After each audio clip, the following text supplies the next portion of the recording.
This talk is focused on how I basically came to build the structure that I have called the tea house. And it is a tea house with a capital T period, as it's, named in my honor, of course, since I built it. So it has certain references to traditional, Japanese buildings, but it does not purport to be a classic Japanese building, but it's certainly inspired by that. Anyway, the image that you're seeing right now is the farm in Wisconsin where I grew up. I was born right at the beginning of World War II. However, this photograph of the farm I grew up on was taken well before I was born, way back in maybe the 19 teens or something like that. And I came upon it and I found it so beautiful. This is the farm again, photographed probably in about 1950 something. So this is where I was actually living. And I think I show these because just to point out that a lot of my tendencies to build things and figure out how to do things on my own sort of grow out of that tradition of growing up on a farm and having the tradition of making things for oneself. So that's what my father did. My father was a very skilled person. My mother was a very, domestic person, but did a lot of craft things. And so I guess I basically learned to make a lot of things just as a kid. Then I jumped to a very big jump to this is an image from probably the early 70s. And this is my friend Lonnie Tomono. He was a student at San Jose State.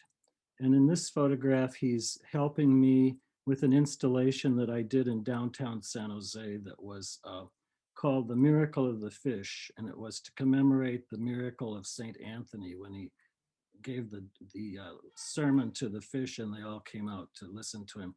Anyway, I made about 28 of these ceramic fish and installed them in this fountain, and Lonnie was one of the assistants in installing them.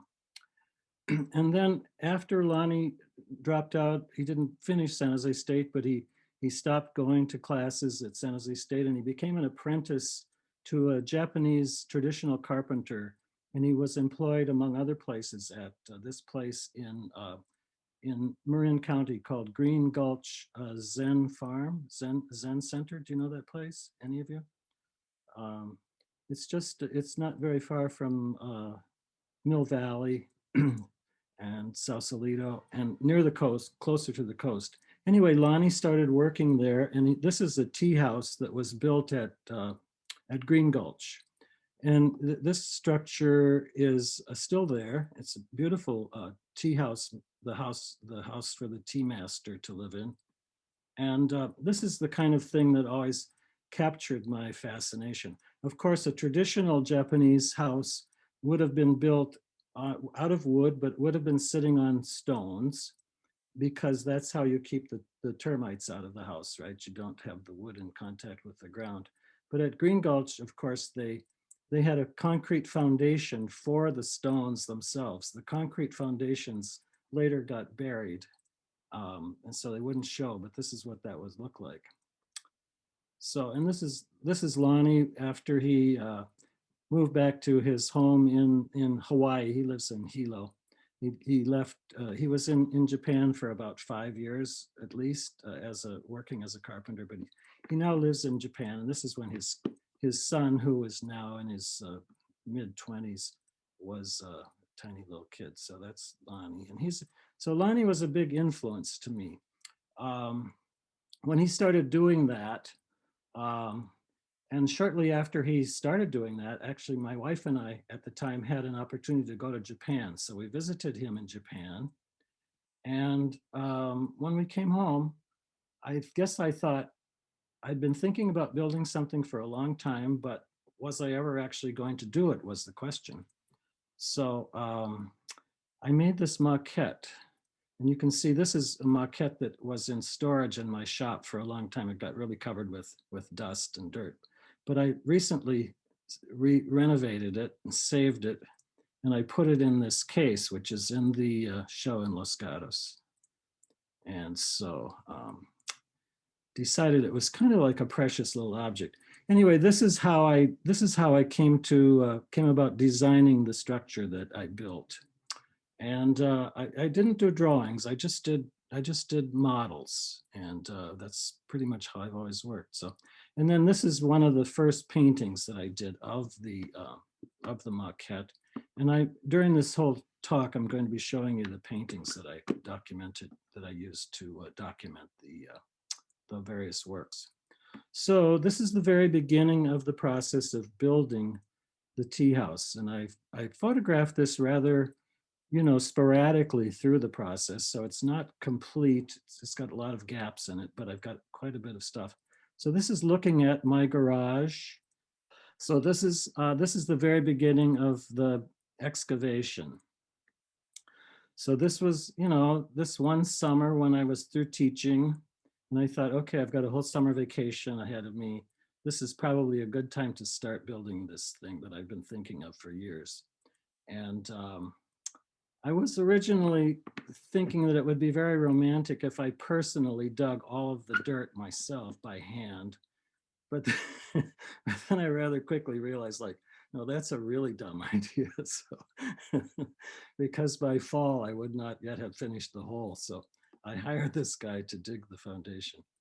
And so that's what that looked like after he was finished, pretty much. And this is what it looked like at night after the foundation excavation was done. And this was the place where, this is one of the first paintings I did too, of the nocturnal view of the excavation. I would go out and sit in the yard and stare at that hole in the ground and think, what have I done to my yard? This is pretty scary. Here's the little maquette standing in front of the excavation. So this is my dear friend, David Gutierrez, and he helped with some of the trimming that had to be done after the excavators left. As it turned out, I actually had the opportunity to wheelbarrow many wheelbarrow loads of dirt out of the excavation by hand. So I got my taste of the brilliance of that. I was, of course, always inspired by crazy people like, Simon Rodia's Watts Towers, or the man in Fresno, Baldassar Forestier, with his great excavations. Do you guys know those places at all? I know that Michael, who's one of the attendees, I think, does.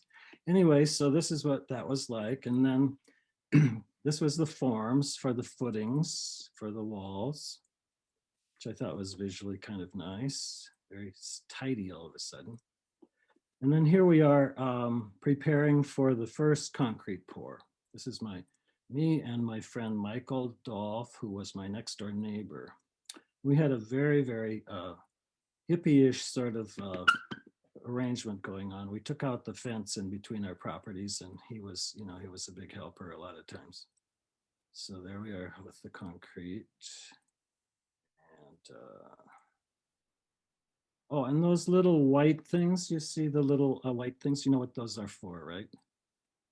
No, I don't. Those are so that you don't poke your eye out on the rebar that's sticking out.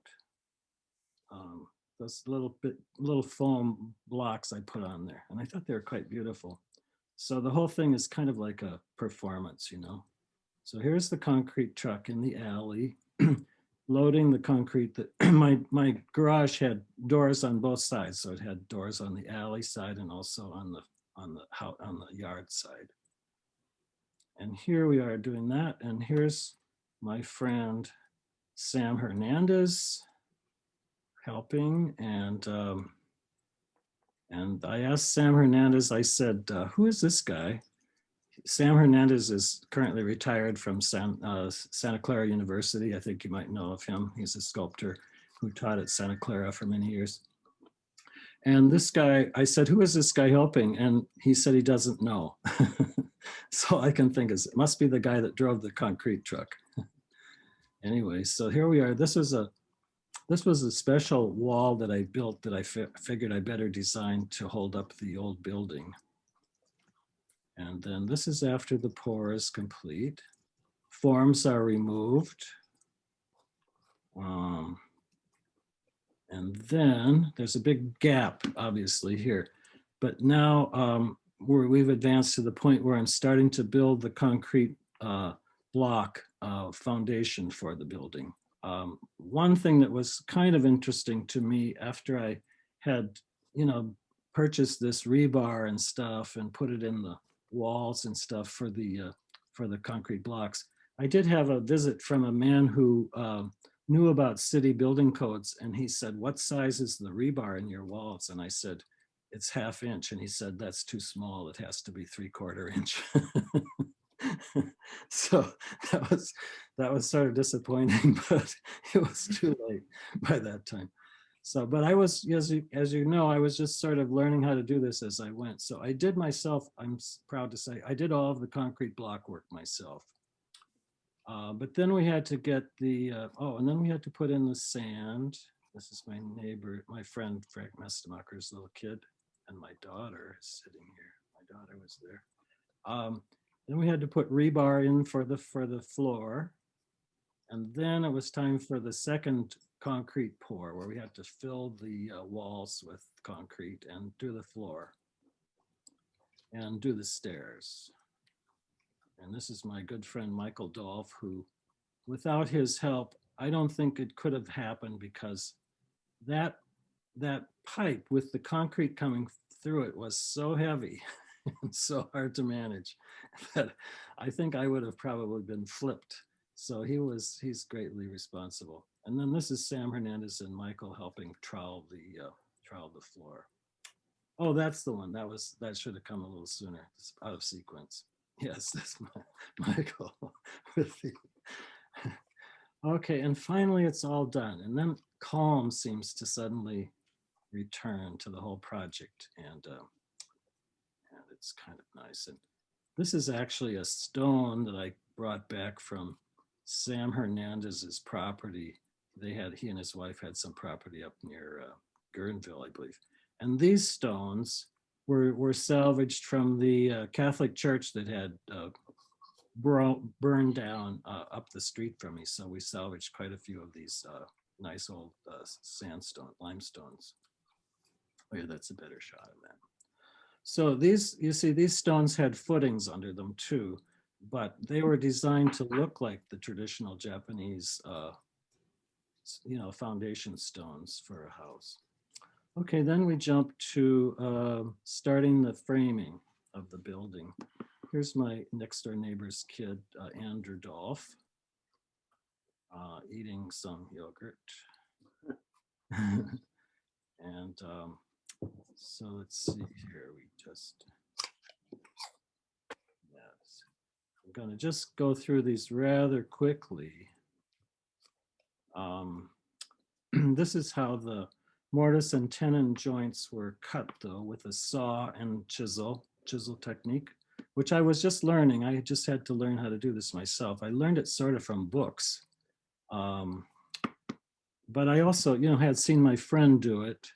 I might add that when we went to visit him in Kyoto, where he was working, he was such a low echelon carpenter that we sort of barged in on him while he was during working hours. And we thought, hey, Lonnie, we're here, time to take off work and start partying.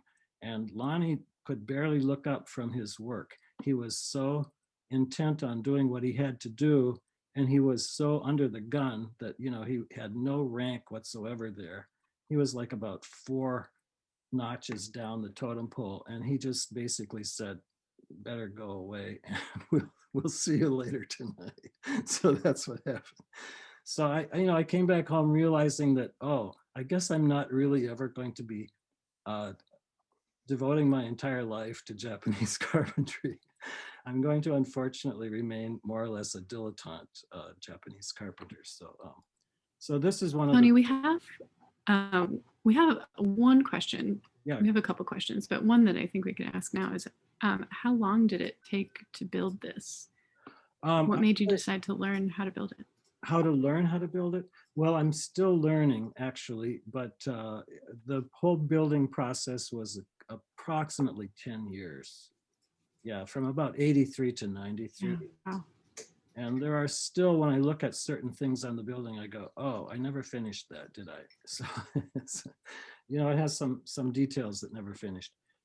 This is one of the first early paintings, and you can see this is a little bit tongue-in-cheek sort of humor here, but as I was doing this, I thought, oh, this would make a great cover for Fine Woodworking magazine. That never happened either. But this chisel was a gift from my friend Lonnie, and this was stolen, so that was kind of sad. And here I am pretending that I'm a real Japanese carpenter. You see, I even was wearing the Japanese headgear. Oh. So here the frame is emerging. And here the floor joists are being installed.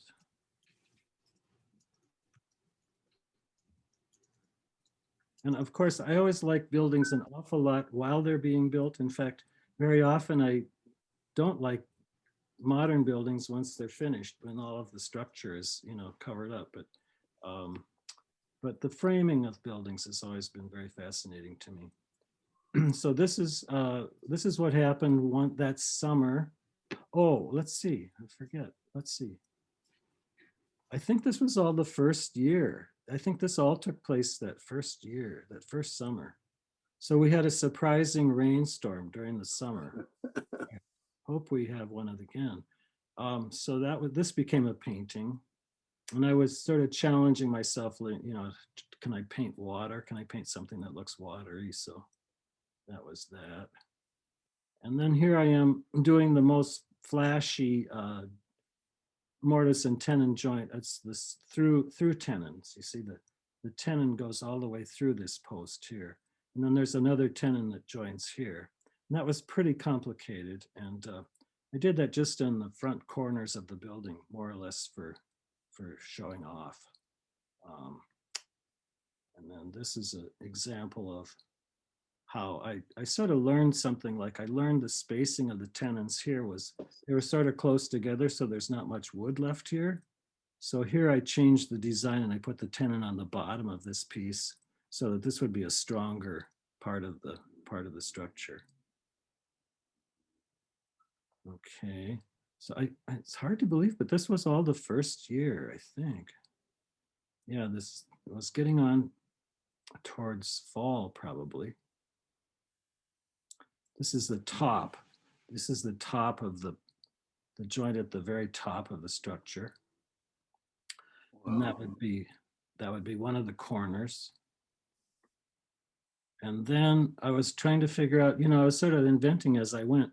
So I invented this kind of like a I-beam, but at the very corner, it got cropped off. So it became these two T's, which was a sort of amazing to me because I was married to a woman named Therese, and this was the T and T kind of corner that seemed like it would guarantee that our marriage would persist forever, but of course it did not, as it turned out. So that was kind of poignant, but it was totally kind of an accident how that T thing came about. So I gradually became more obsessed with the T just as a shape, and so here you see the structure with the top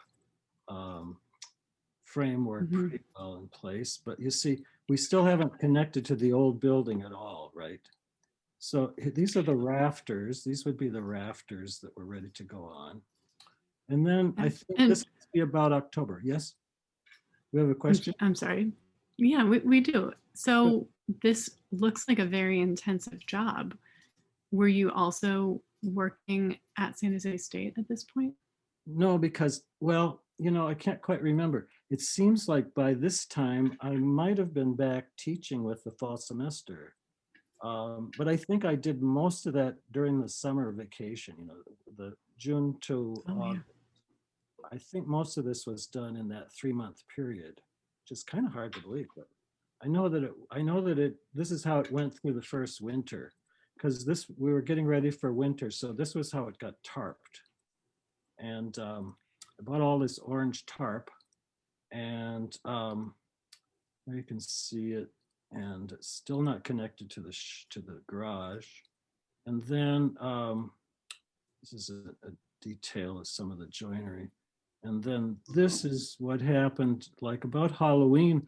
I decided that it would be nice to cut some cardboard triangles and hang them inside and light it up sort of like a Halloween jack-o'-lantern. So Wow. I think that's all the first year though. So then I probably now we're getting into the second year. So this would be maybe I can't remember exactly. If I took, I don't think I actually had a leave of absence from teaching during these years though.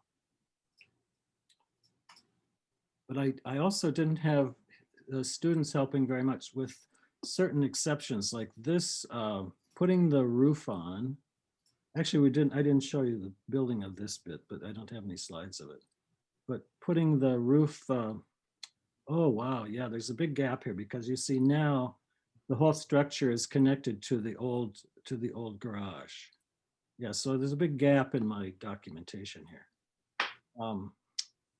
But yeah, I had to engineer this roof brace here to support the ridge pole and all that. And then I had this good friend, Dale Leslie. Oh, here's, let's see. Yeah, this is what it looked like. You can imagine what a nasty looking thing this was in the backyard for quite a while.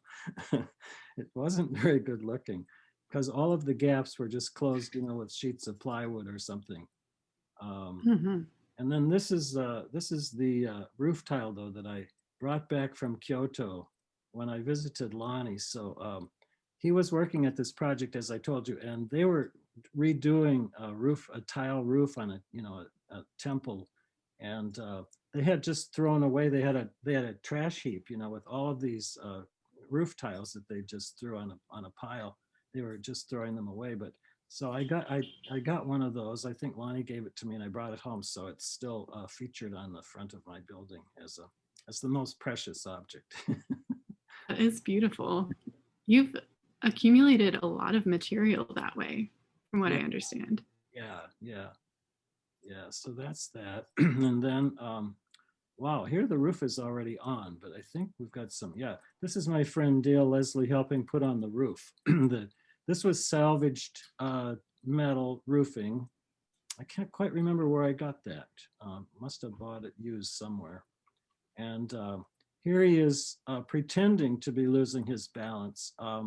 Although he always tells the story that he did nearly die, by standing on a piece of tin that slid off or something. But I think he made that up partly.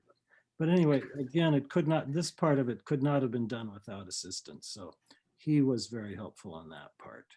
This is me cutting ripping, making a rip cut on my bandsaw with one of these big sheets of tin. And this was torturous. As you can see, I was wearing earplugs and a face mask, which in those days, most people didn't wear face masks, but this is one of the nastiest things you can do on a bandsaw. And it's so noisy that the neighbors must have been really, really annoyed, but somehow we got through it. So here's the roof looking from above, and the roof is finished. And as I mentioned, the roof was previously used, so it had a lot of holes in it, a lot of old nail holes. So I filled those all with silicone, which, and this is some, clearly some heavy duty sealing of the silicone at the ridge. And this is what happened. When you press silicone through a little opening, you get this little extrusion, and it becomes like a little fiber optic cable, and it brings in a little beam of sunlight. They're really quite beautiful. So I did a painting of that. So here's the house, and it's getting farther along. The stairs are now completed here to get up to that level. But you see most of the openings are still open. So I think I must have first did all the glass and window framing for the lower part because I wanted to keep that enclosed, where the upper part was still open for a year or two, several years. This is the painting of the stair that I put the glass risers in, which I was rather proud of. And let's see. So Oh yes, and this one is another painting that evolved because, as you can gather, this project was taking so long to complete that a lot of my friends thought they would never see the end of it. And they would come to visit me and they would go, I can't see any, are you still working on this? And I can't see anything that you've done since the last time I was here. And so I cut these arrows out of foam core and I mounted them on different parts of the building. And I took this photograph and then I did the painting of the foam core arrows. These drawings then are drawings that I did. I call them fenestration studies.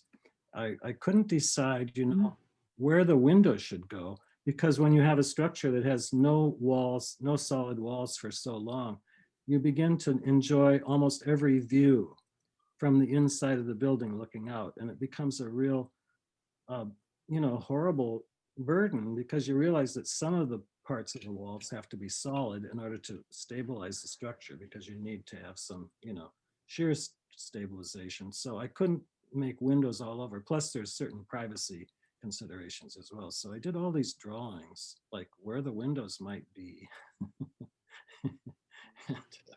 and ended up, this is the one here. This is the one that you see it got the check. That's the one I actually ended up doing on that side. So this is about the same stage, a night photograph with me sitting in there, taken by my friend Dale once again. Same photograph, different print.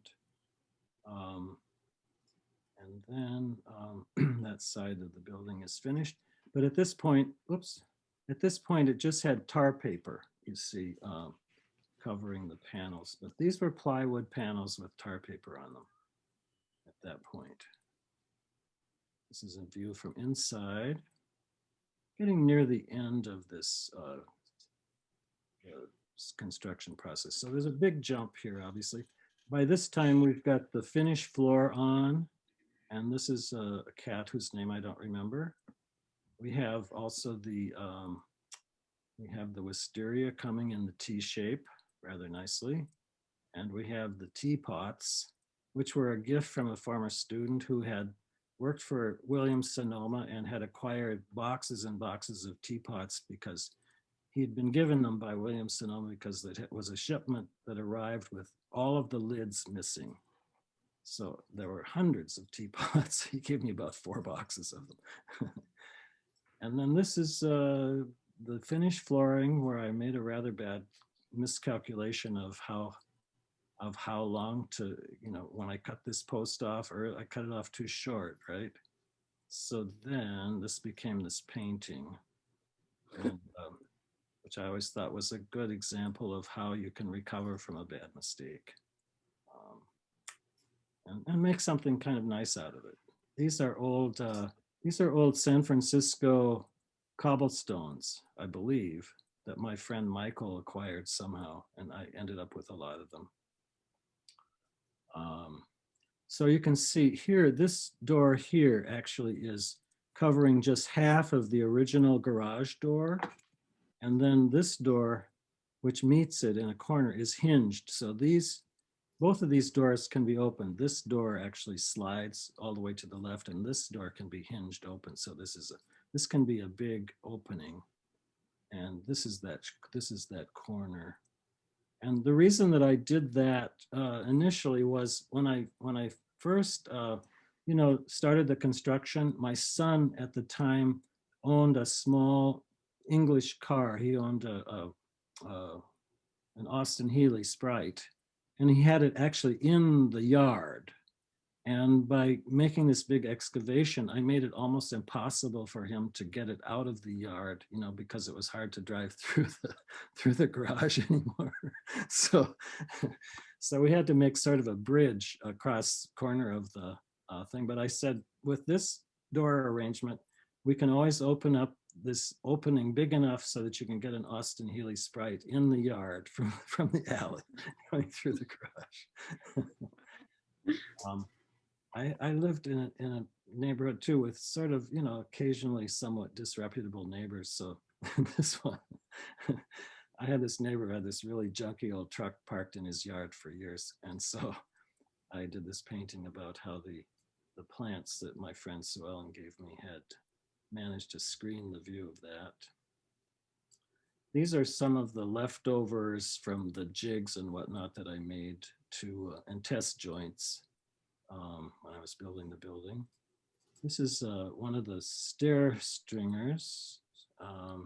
Is that what you call them? Stair stringers, I believe. No, I don't know what you call them. Right.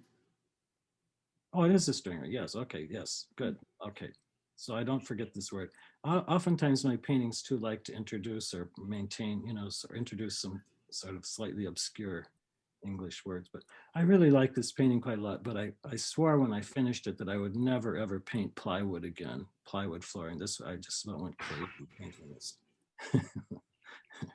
So this is a photograph of the upstairs in the tea house that was taken by Ken Phillip. I believe this is the same one that's in the show, right? In Los Gatos. He's a friend from England, and he took a series of photographs. It's a detail of an upstairs door, and this is a little reflection of the talk to come. This is actually a little reflection of the early prototype of the bookmobile. This is just a poetic moment. But I might add that this was sort of a jokey sort of thing to use this wafer board.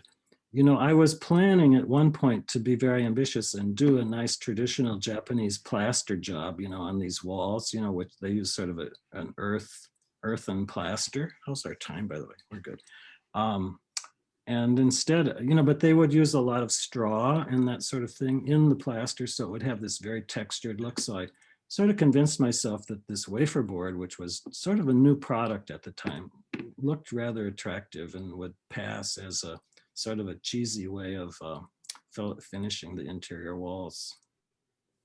And then this is one of my more jokey paintings. This is once I got obsessed with the tea, then I started noticing teas all over the place. So so the tea cushions, they were actually all found on different street corners in San Jose, and I started collecting them. And then to make matters worse, friends started to give me tea cushions as well. So I ended up with quite a few. And yeah, I already mentioned the teapots, so you know the story on those. But those went on one day when I just thought, where could I put these teapots? I was having some friends over, and I thought they look sort of nice just sitting on the rail there. And that was probably, 25, 30 years ago. They've been there ever since. So, things accumulate. I guess that's so, and this is probably the painting that took me the longest to do. It was a very complicated painting, but I quite like it. So this is the tea house photographed just recently, still there. And this lantern is a plastic gum Arabic container, though, that's salvaged from the print studio at San Jose State. I thought it was kind of a nice thing, and it's a modern version of a Japanese lantern. And then this are just from a few weeks ago when we had that bit of rain. And I'm going to end with just showing my backyard and just a little bit of the more recent projects. This is the second building I built, and this is the building I'm still working on, which I call the Tea Treehouse House, because this building is designed to house a little project that I did with Lonnie Timono also, which was the Tea Treehouse. And this is a photograph that I think is kind of magical. It was the sun coming through a tiny little window on the back side of this building, which is the tea shed. And that was that day that the sky was so orange, from all the fires. Remember how and the sun was just an orange ball. That's kind of cool. This is the photograph that Julie from the NUMU took when you guys visited, which I like quite a bit. I think that's where we end. Yeah.